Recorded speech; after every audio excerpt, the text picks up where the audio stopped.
House we till Xabilis, the house get exatimasuit and house whiskers of Stun's house, Caprisatis house, Casabiaston's house, Casadilsun's house, Casadibis house, Casadibis house, Titrasadindut house, Casadibis house, Titricasamitus house, Titrixadidis house, Titricasalitu the house, Cundixadinto his house, Titrixadis the house, Licasadintus the house, Licasatitu the house, Titrisadbit the house, because of it to this house, because I could do the house, Bidabisab into the house, Titricatun.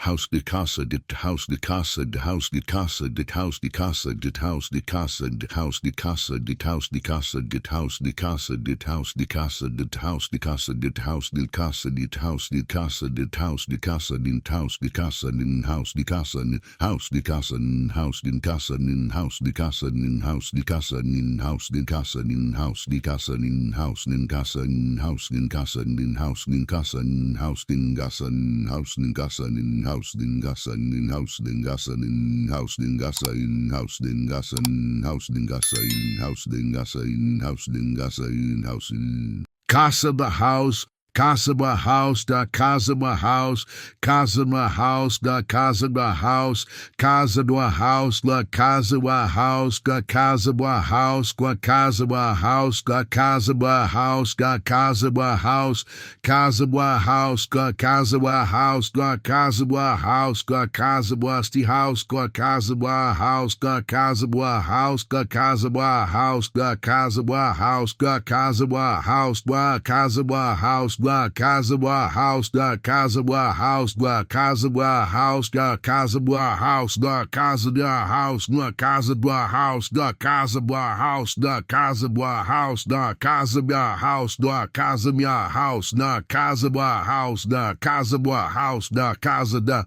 the house in Kazai.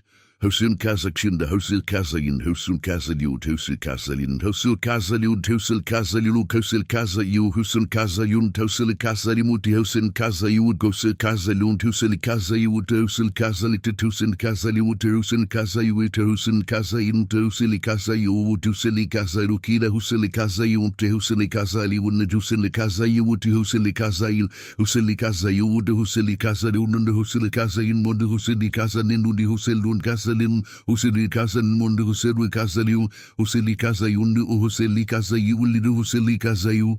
House de casa, dit house de casa, dit house de casa, dit house de casa, dit house de casa, dit house de casa, dit house de casa, dit house de casa, dit house de casa, dit house de casa, dit house de casa, dit house de casa, dit house de casa, din house de casa, din house de casa, house de casa, din house de casa, din house de casa, din house de casa, din house de casa, din house de casa, din house de casa, din house de casa, din house de casa, din house de casa, din house de casa, din house den Gassen in Haus den Gassen in Haus den Gasse in Haus den Gassen Haus den Gasse in Haus den Gasse in Haus den Gasse in Haus in a casa die Hause da casa die Hause casa die Hause casa die Hause casa die Hause casa die Hause casa die Hause casa die Hause casa die Hause casa die Hause casa die Hause casa die Hause casa die Hause casa die Hause casa die Hause casa die Hause casa die Hause casa die Hause casa die Hause casa die Hause Casa, your house and casa, your house and casa, your house and casa, your house and casa, your house and casa, your house and casa, your house and